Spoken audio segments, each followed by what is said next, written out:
Comprendre la définition de la structure horizontale peut affecter, influencer positivement ou aussi négativement votre personnalité, votre entreprise, votre organisation ou une entreprise dans laquelle vous êtes membre, dépendant de l'environnement où vous vous trouvez.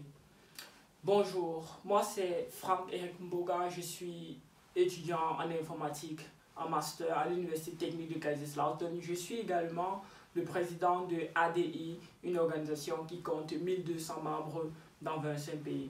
Avec vous, aujourd'hui, j'aimerais vraiment voir ce que c'est, du moins, la définition d'une structure horizontale. On a vu récemment la définition d'une structure sociale et on a vu qu'une structure sociale était plus ou moins repartie en deux catégories. Première était une structure horizontale et la deuxième des choses était une structure verticale.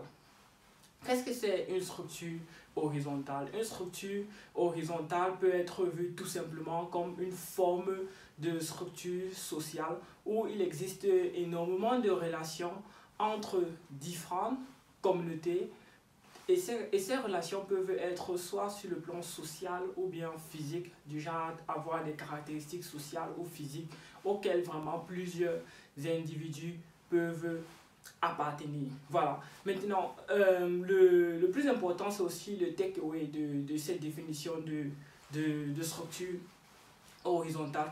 Quel est le message à passer là derrière dans ce concept-là?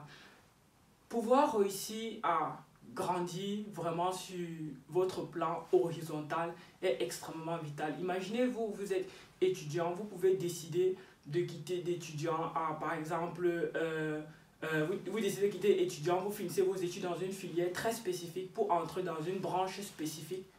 Et en entrant dans cette branche spécifique, ça vous permet d'avoir une compétence pour atteindre un résultat bien précis. Je veux prendre un exemple.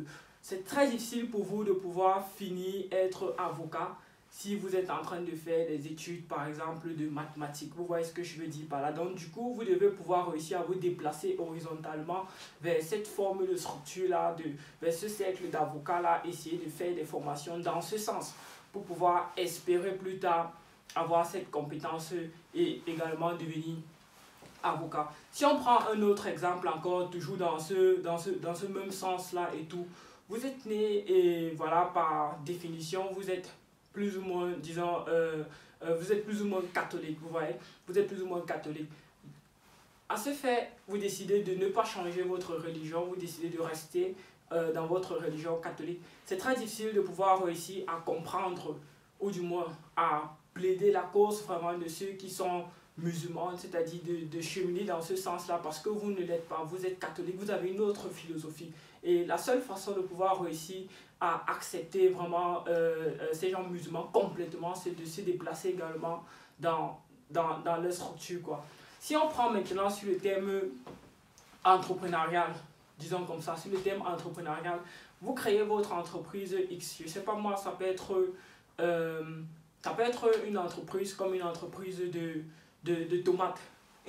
Un déplacement extrêmement important que vous pouvez faire sur le plan horizontal qui peut vous aider à réussir avec votre entreprise sera par exemple d'intégrer une organisation, disons-nous, une organisation des cultiveurs de tomates de la région, vous voyez. Donc vous faites un déplacement de votre entreprise qui est organisationnel et vous vous déplacez en intégrant une autre organisation et tout ceci c'est toujours un déplacement horizontal, quoi. Donc j'espère vraiment qu'avec cela vous voyez à peu près ce concept de déplacement horizontal en termes de structure sociale.